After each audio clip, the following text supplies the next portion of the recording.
everybody. Hi, it's Rob at Old Style Classics Baseball Cards.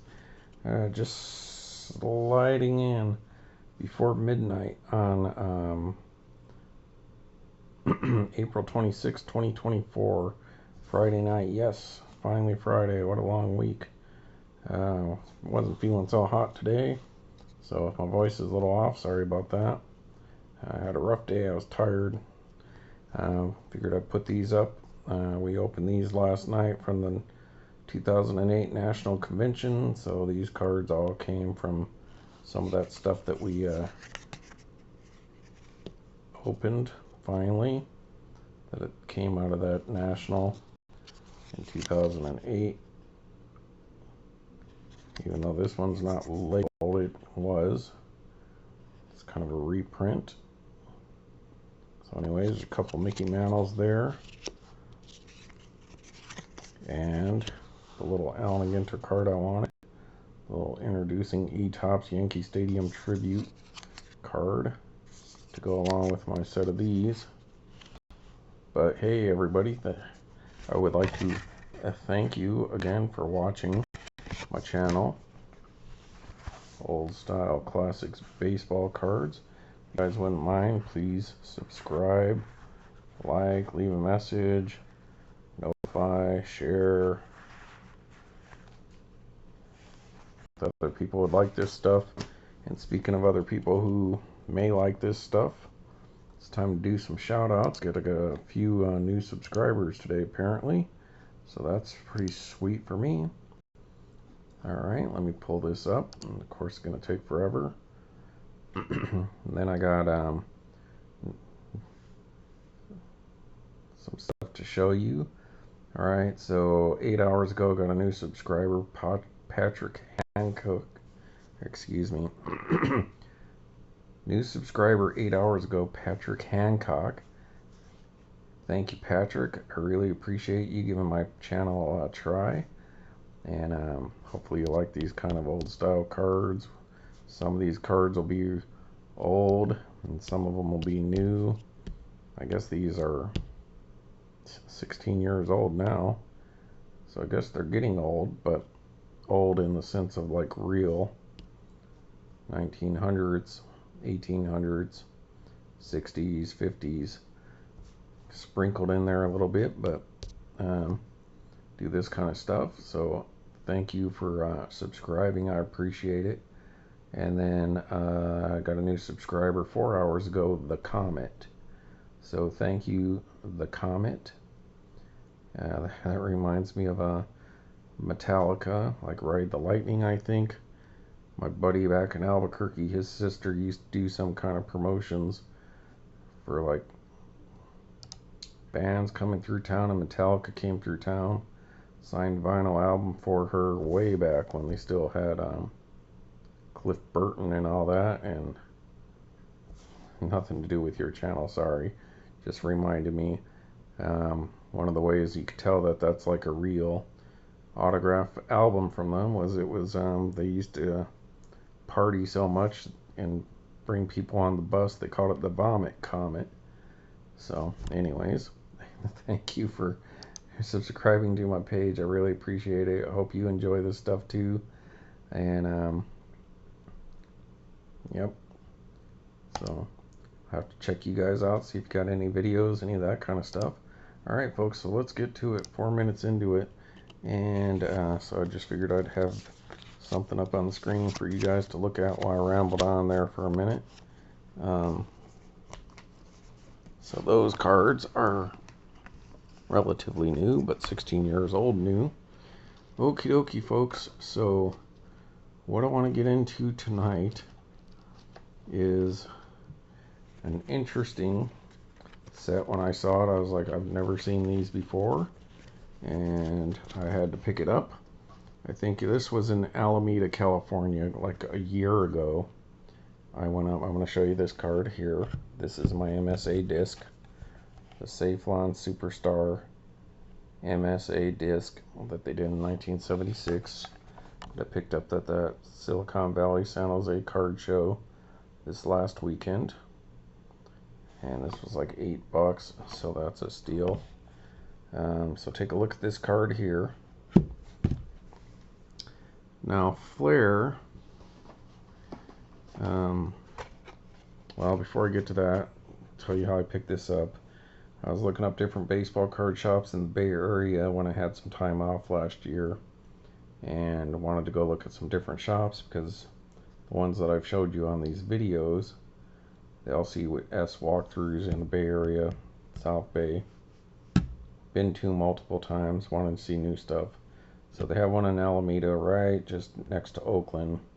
Instead of, when you get off the freeway, instead of going right into downtown, I think it's Broadway, you go left and that brings you over into Alameda. Or, no, maybe it's before that. Anyways, it doesn't matter. It's over there somewhere. And a little card shop some lady ran. It was kind of a junky store, like just packed with stuff, but mostly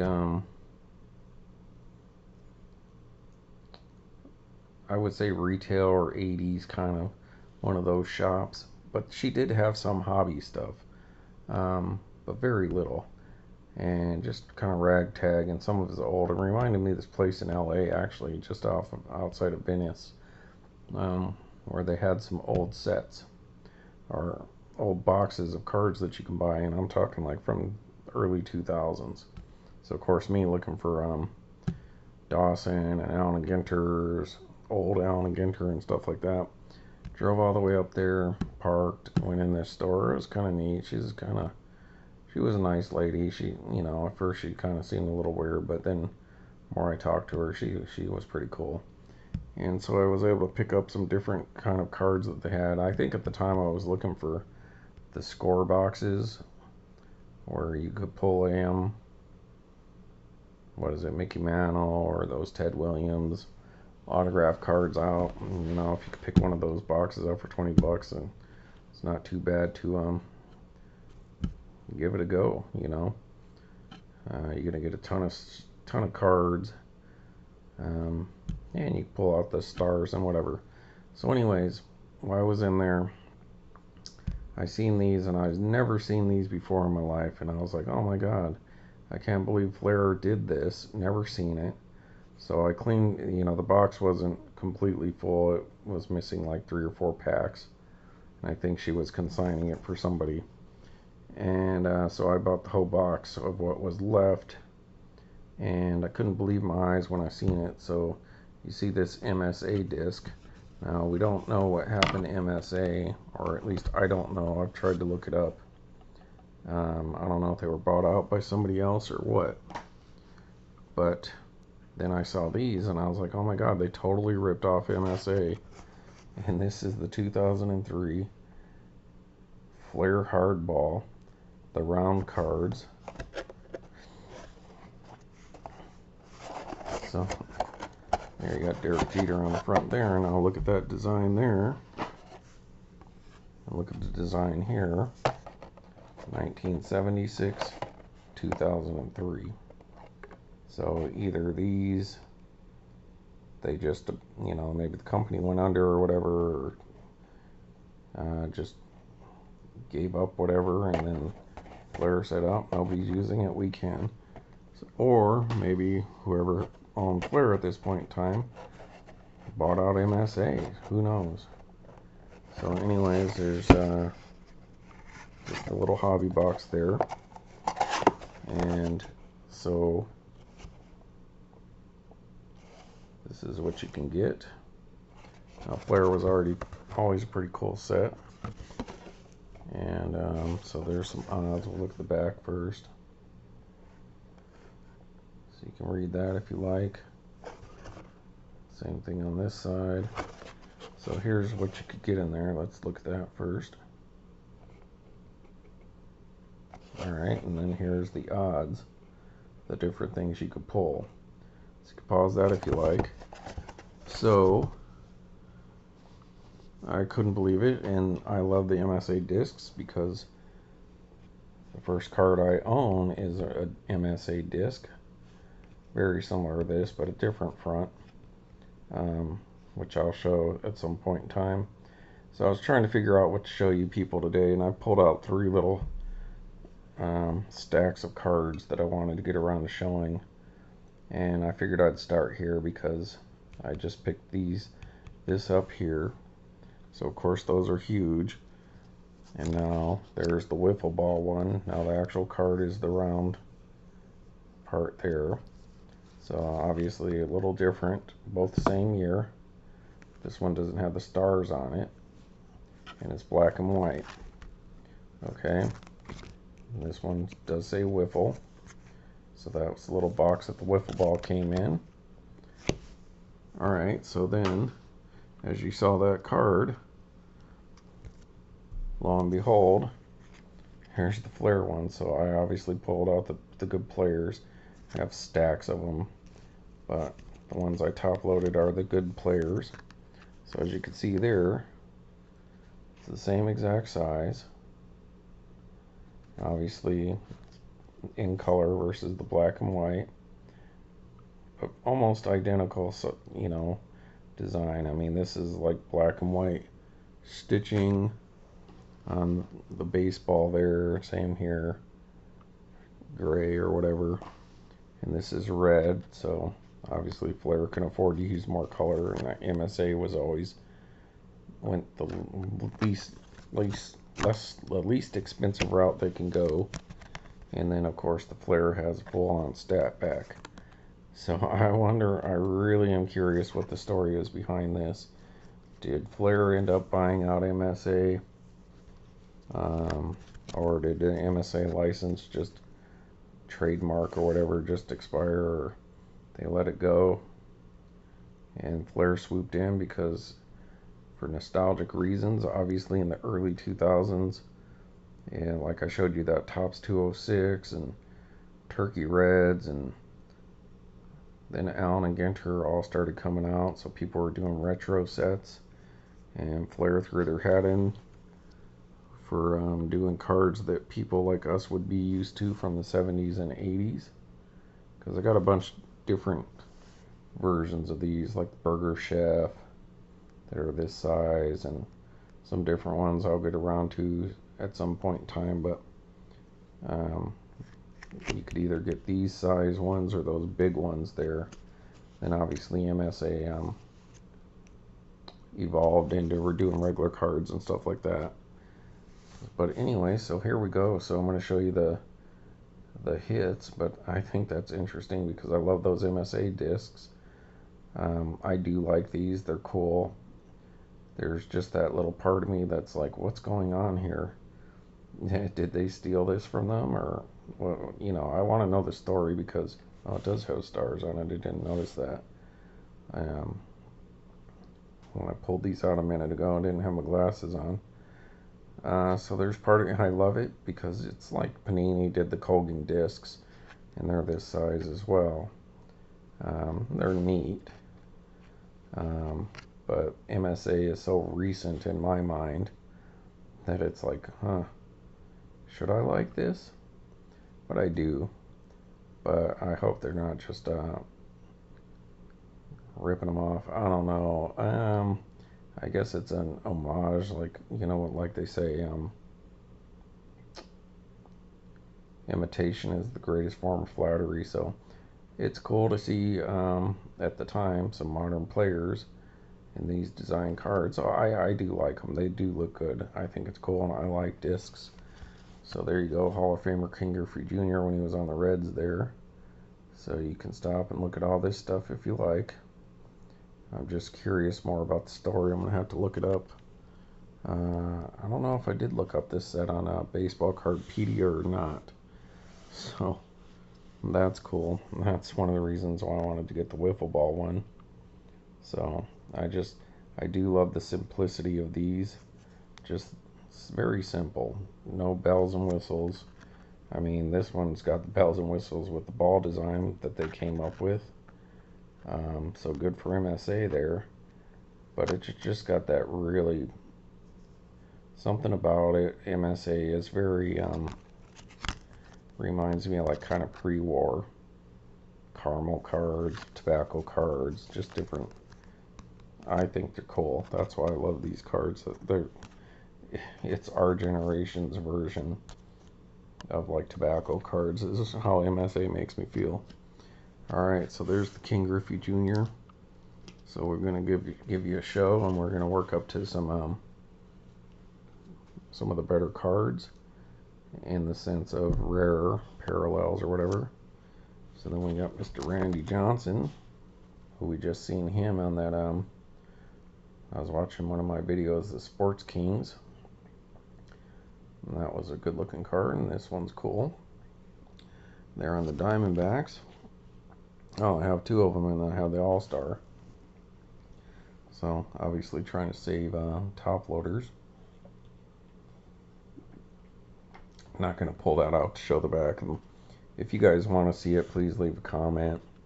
You know, hey, I want to see the back of those Randy Johnsons because I'm interested in seeing what it's like because I'm a Johnson collector or something like that. So please ask me any questions you like, or I can always go back and show this stuff again. They're just in the other room. Alright, then the next Hall of Famer, Chipper Jones. So there's Chipper there, not looking too chipper. And his All-Star as well, so same thing. Those All-Stars are cool. These remind me a little bit of the MSA.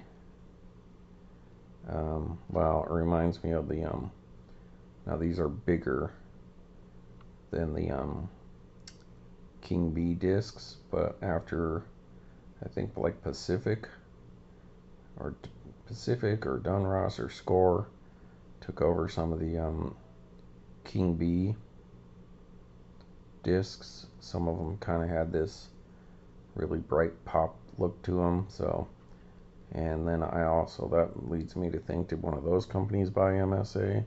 That's how they took over doing that. But that's super cool. So if anyone knows any of the answers to that, I'd sure love to know. Alright, then who's your daddy? Pedro Martinez there. Pedro on the Boston Red Sox. And Kurt Schilling. I would have put him with Randy Johnson, but I had two Randy Johnsons. So, Hall of Famer, and should be Hall of Famer. There's no reason he doesn't belong in the Hall of Fame. Politics and your views and all that, it should be about what you did as a baseball player, in my opinion. Alright. Hey, is that Frank Thomas? Where's my wife? The Big Hurt? More like the Big Hunk. So Hall of Famer Frank Thomas. And the Mike Piazza discs. So that's one of those hardball ones. Like I said, you can pause the video and look at the different things that you pick up in here. Too bad it wasn't hardball signatures. But, yep, that's pretty cool. The Big Hunk. And Piazza. So, Piazza, we're not done with the old Piazza yet. Alright, here you go. So, interesting. The Derrick Jeter on the front of this. And the Derrick Jeter here. So obviously this Derrick Jeter's smaller, so that's like on the side of a cereal box. The cereal has been increased in size to show texture. So that's another thing. I wonder, just like the MSA discs, were you able to get different colors? You know, like variation in colors just because they randomly showed up on the printing plate that way? I don't know. And then kept this box because I'm like, do you think that's a collectible? I don't know, because it doesn't have a back to it, you know. But I'm sure if you're a Derrick Jeter collector, you would love to have this box. It'd be cool to have him sign that. But nevertheless, there you go, Hall of Famer Derrick Jeter. So we'll give you a good look at that one. Take a look at old Derrick there.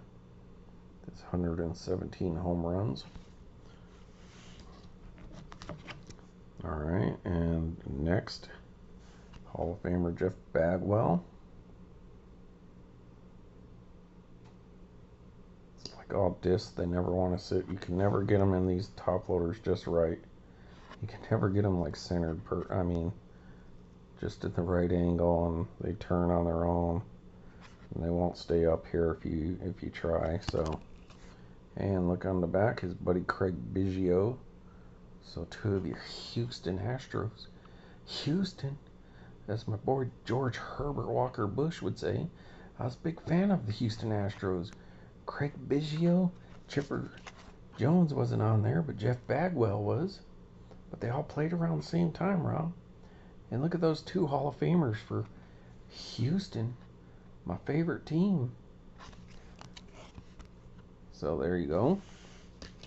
There you go, Houston fans. A couple of your Hall of Famers there. Alright, so, oh boy. This dude,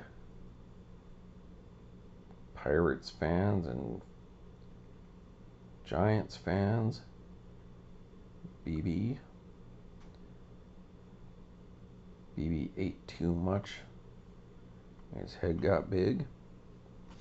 Don't even want to say his name. There's his All-Star or whatever. Yep, all-around All-Star card.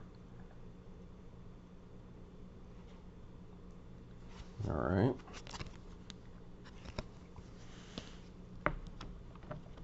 It's a cool card if you're into bonds. Alright, then here's a super sweet card once again.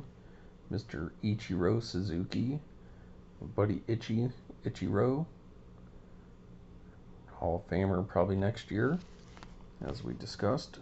Love that green on the back, that's cool. Kobe, Japan. Alright. Let's see, look at that, that's like a second-year card, folks. He already had 157 games in. So I think, remembering back in the day, the hype of him coming in 2001 was they probably already had cards out for the 2001 set. They weren't going to let it slide till 2002. Or, well, I don't know. Oh, I see. This is his 3rd year. I looked at the second line and thought that was his career stats. No, he played 2 seasons already, so. But there's his totals. Okay. So, like 3rd year card, so that's still pretty cool. An early Ichiro. So,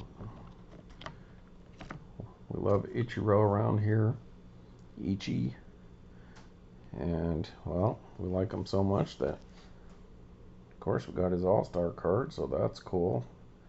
We did good. We picked up both Ichiros. Sure would like to get an autograph, but look at that, folks. A bookend 50 of 50 all-around All-Stars greenback Ichiro Suzuki, numbered to 50. That's probably the best. I got myself calling him Ichiro all the time now. That's probably the best Ichiro card that I own, as far as like numbered. If I don't have a relic or his autograph that I know about. I know for sure I don't have his autograph. I don't think I've had any of his relics. So that's probably the lowest numbered Ichiro card that I have. So that is awesome. So let's put old Ichiro beside himself, because he'll be next year's Hall of Famer, I think, is when he becomes eligible. So that's awesome. Alright, now we're going to get to some new style, old style classics baseball cards from this set. In the sense that they're old style baseball players. Hall of Famer, round numbers, Lou Brock. Cubs, how'd you let him go? But Mr. Lou Brock there on a disc. And that is one of those cards numbered to 1,000. So 533 of 1,000. 10th of 14 of whatever set this is. Yep, even talking about how they stole him from the Cubs so that he could steal all them bases for the Cardinals. So round numbers numbered to 1,000. Obviously, they did a lot more higher numbered cards back then. So that's sweet. That's a beauty. And, well, heck, we're going to do it again. Except this time with Harmon Killebrew. The big man, number 3. Minnesota Twins, and that's going to be to 1,000 as well. Number 14, which is a big number for me. A cool number. Anyone can guess why that's a significant number for me. And this Monday coming up is another significant number for me, number 29.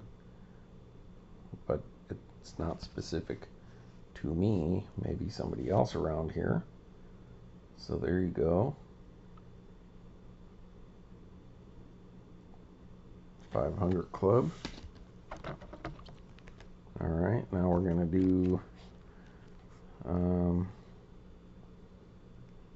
don't know, this card should have been before the Ichiro, but on the ball, A-Rod.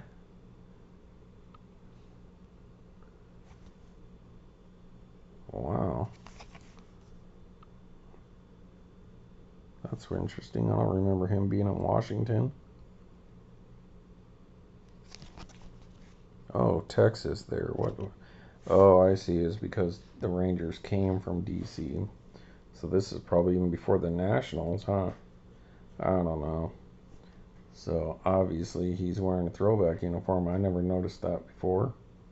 So that would have been the Rangers playing as the Washington Senators. And that's what his old school uniform on throwback day there for Texas.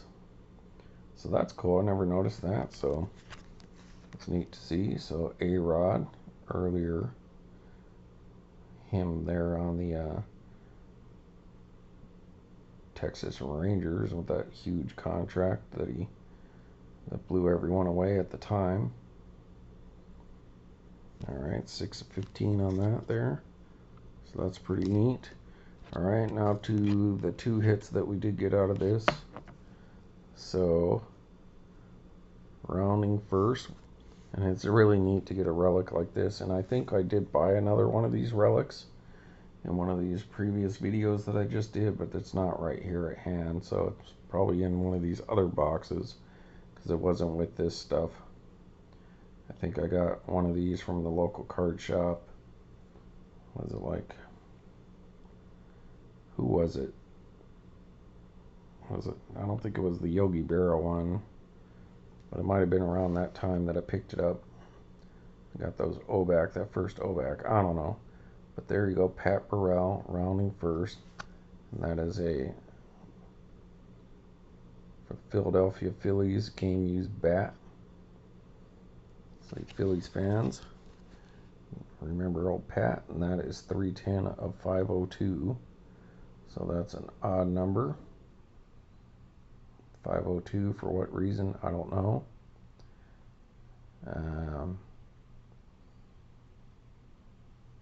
Maybe there's something significant about that number there. But still, that's pretty neat. And save this one for last. Hall of Famer, and it's pretty cool because I dig the jersey. That is a jersey relic of, as I spoke of before, Mike Piazza. Now, I always think of him as a Dodger, but there's game used jersey, one of the black jerseys for the Mets. And that's super cool. And you can feel him if it was out. So that one's not numbered like the other one, but this is a Hall of Famer. And that is pretty sweet. So some pretty neat stuff there, folks. You know, a couple relics, a couple numbered cards like the Ichiro here. number to 50.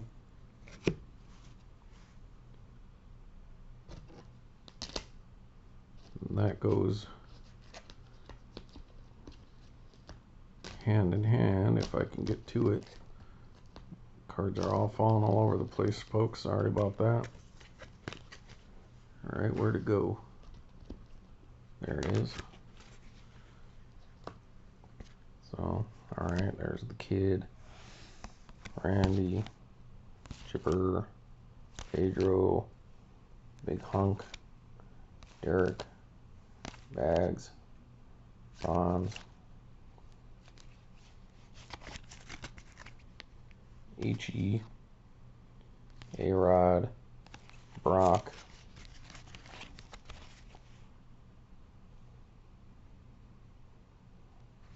Dude, Biggio,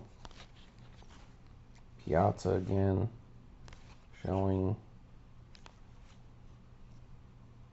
Chipper again, Randy again. So, yeah, in case we didn't see any of these early on. Yep, so Randy, this one.